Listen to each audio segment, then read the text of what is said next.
Ladies and gentlemen, boys and girls around the world, welcome back to another video. Where today we are back at it again with some interesting videos. The world's concerts death ever. Alright, let's get straight into it. Jet Set nightclub roof collapse incident. On April 8th, 2025, hundreds of fans gathered at the Jet Set nightclub 2025. Ooh, it is recent. I didn't hear about this, but it is recent. in Santo Domingo. They came to see Ruby Perez, one of the most popular merengue singers in the Dominican Republic. The multi-level venue was packed to capacity, with excited concertgoers filling every available space on the dance floor and How could this possibly go wrong? balconies. What none of them knew was that the building had undergone hasty renovations. Plasterboard had been installed just hours before the event. I'm sorry, is that tape I see? Waterproofing work had been completed only a month prior. Most critically, the roof lacked proper support, with narrow columns only on the sides and none in the center. At 11:45 p.m., as the music reached a crescendo and hundreds of people danced, a low creaking sound began above them. Few noticed it at first over the pounding music. Then, without warning, the entire ceiling structure gave way. Thousands of pounds of concrete, metal, and building materials crashed down onto the crowd below. The collapse was not instantaneous, but happened in horrifying slow. No, like, you're instantly gone in the rebel if you're in the middle, like, straight in the middle. Like, bro, I'm gone, bro. Yo, how is that even a fair death, bro?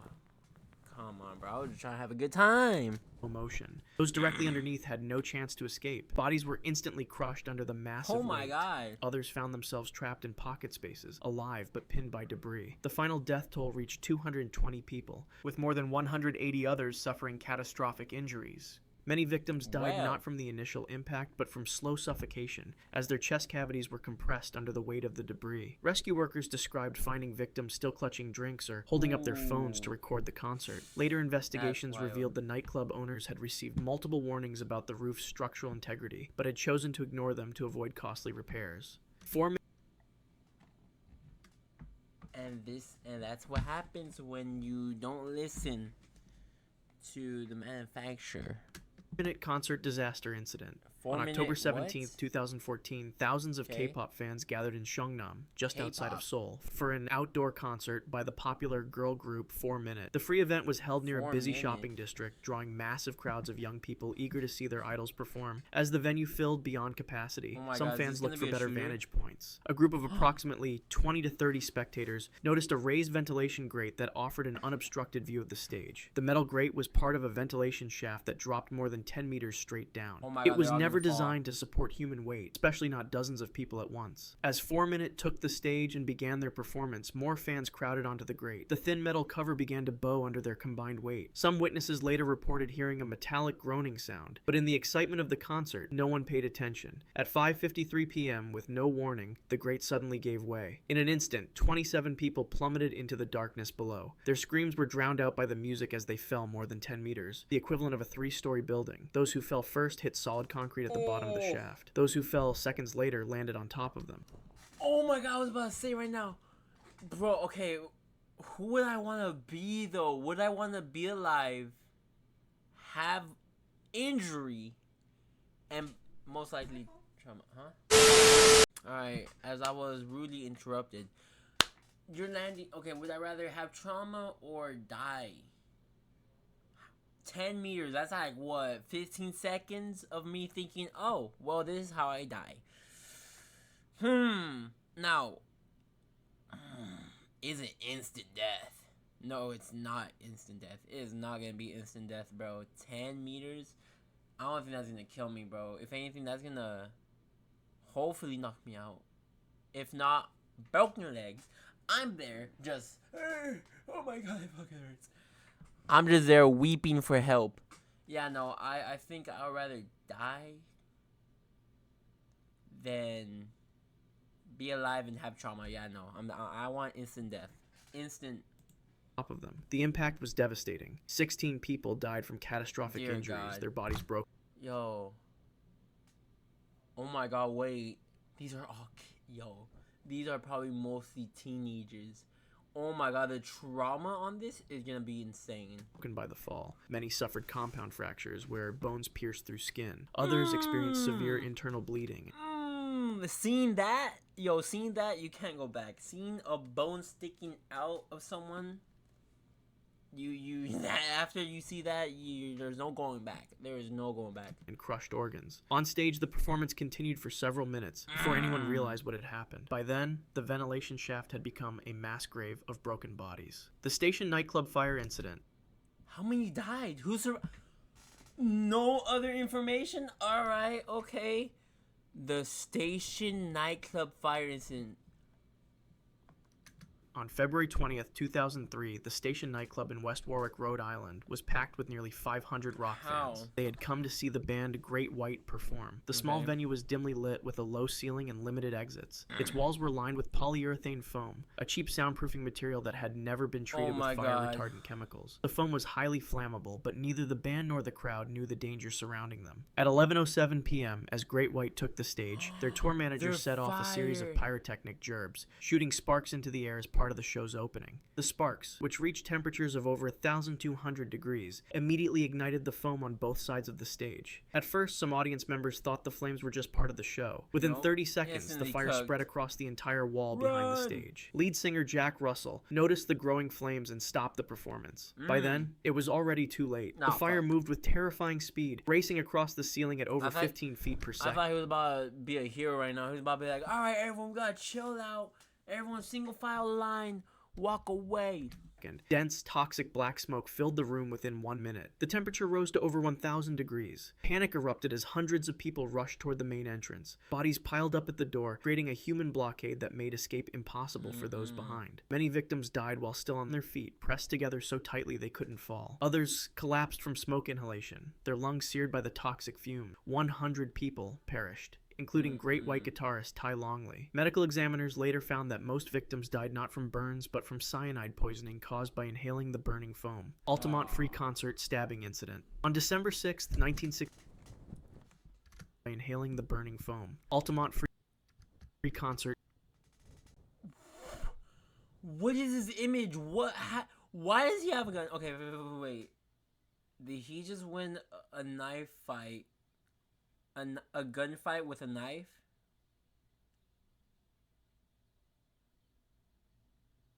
I'm just saying, man, if they say don't bring a knife to a gunfight.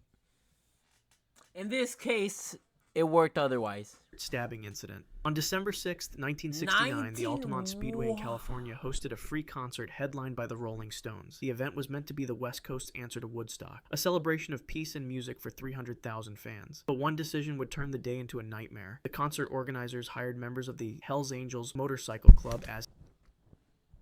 Why? Why? Paying them $500 worth of beer. Okay. These weren't trained professionals, but notorious outlaws with a history of violence. That's true. Throughout the day, tensions escalated as the Angels brutally beat fans who got too close to the stage. By nightfall, the atmosphere had turned dangerous. As the Rolling Stones performed Under My Thumb, 18-year-old Meredith Hunter Jr. attempted to reach the stage. He was an African-American man attending with his white girlfriend. When the Hells Angels blocked his path, a scuffle broke out. Hunter, feeling threatened, pulled a revolver from his jacket. Angel member Alan Pissarro immediately... You bring out your Glock because because they're saying, "Hey, get away. Stay away from the performer." Am I the crazy one to think that he's not the crazy one to be pulling out a gun on security? Notice the weapon. Pissarro rushed. Okay, well, I don't think they're gonna probably have like a big security logo on their shirt or anything like that nowadays, but come on, if they're telling you to step away from the freaking stage, you should make the assumption that there's probably security. forward with a hunting knife, stabbing Hunter repeatedly in the back and neck. As Hunter tried to escape, other angels surrounded him, kicking and beating him as he fell to the ground. The attack happened just yards from Mick Jagger, who continued singing, unaware of the murder taking place. The entire incident was captured by documentary filmmakers. Footage shows Hunter's body being dragged away as blood pooled beneath him. He was stabbed at least 5 times, with one wound piercing his aorta. By the time medical help arrived, Hunter was already dead from massive internal bleeding. His murder happened in full view of thousands, yet most attendees had no idea someone had just been killed. The show continued as Hunter's life ended, a brutal death set to a soundtrack of rock and roll. Route 91 Harvest Festival. And you're just listening freaking rock and roll to it, your final moments, and you're just hearing like, bro, I'm sorry if I offended anyone by singing it like that. Mass shooting incident. On October 1st, 2000 of rock and roll. Route 91 Harvest Festival mass shooting incident. On October 1st, 2017, the Route 91 Harvest Festival in Las Vegas was in its final night. Country music star Jason Aldean was on stage performing for a crowd of 22,000 fans. The outdoor venue sat directly across from the Mandalay Bay Resort, its massive windows overlooking the concert grounds. In one of those windows, on the 32nd floor, 64-year-old Stephen Paddock had spent days preparing. He had brought an arsenal of 64? What? Weapons to his hotel suite, including 23 firearms modified with bump stocks to simulate automatic fire. At 10:05 p.m., as music filled the air, Paddock broke 2 windows in his suite and opened fire on the crowd below. First shots were mistaken for fireworks. Then reality set in. Bullets rained down at a rate of 9 per second. The crowd had nowhere to run, nowhere to hide in the open festival grounds. Concert goers dropped to the ground, many already hit. Susan Smith, a 53-year-old office manager, was struck in the neck while dancing with her husband. Bullets tore through vital arteries, killing her almost instantly. No, that's actually fucked, bro. You're dancing with your wife and she just dies right in front of you. And you have her blood on you. Just... oh, nah. Instantly. Others weren't as fortunate. 27-year-old Sonny Melton died shielding his wife from bullets. Harry Parsons was... okay, W husband. But holy... oh my god. Hit in the head while trying to escape, dying on the asphalt between rows of cars. The shooting continued for more than 10 minutes. Some victims died instantly. Others bled 10 minutes?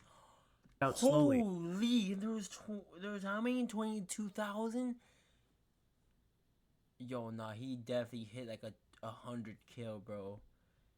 Help unable to reach them as bullets continued to fall. When it was over, 58 people had been killed. More than 800 others were injured by... oh my god! I was over here saying light numbers. 100. Nope. Bullets or in the panic to escape. Medical examiners later found that many victims had sustained multiple gunshot wounds. Each bullet created catastrophic internal damage, shredding organs and severing blood vessels, turning a night of music into the deadliest mass shooting in modern American history. Astroworld Festival crowds surged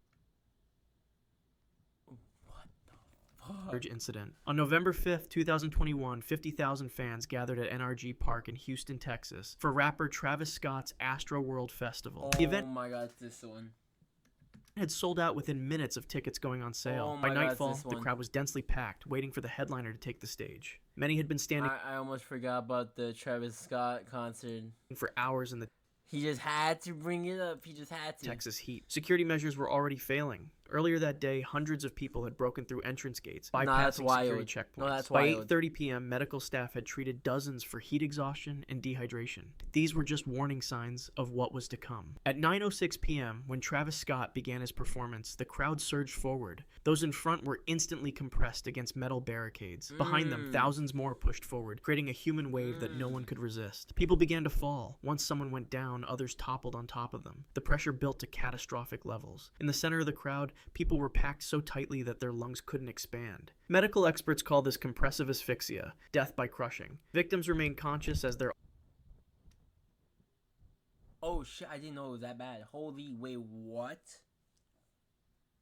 Oxygen levels drop. They feel every second of their suffocation. Yo, it's like getting compressed. Yo, that's scary. 16-year-old Brianna Rodriguez was one of the first to collapse. The high school junior was crushed under the weight of the crowd, her chest cavity compressed until breathing became impossible. 9-year-old Ezra Blount was on his father's shoulders when the surge hit. Both were knocked down and trampled. Ezra suffered catastrophic organ damage and died 9 days later in the hospital. In total, 10 people died from compression injuries. Their last moments were spent in panic and terror, gasping for breath that wouldn't come, surrounded by thousands yet utterly What the fuck with the 2 dreadlocks? Oh my god, it's horrible. alone in their suffering. The music never stopped. Damn. And that's true. If you guys enjoyed, like, subscribe. I'll see you guys in the next one. Goodbye.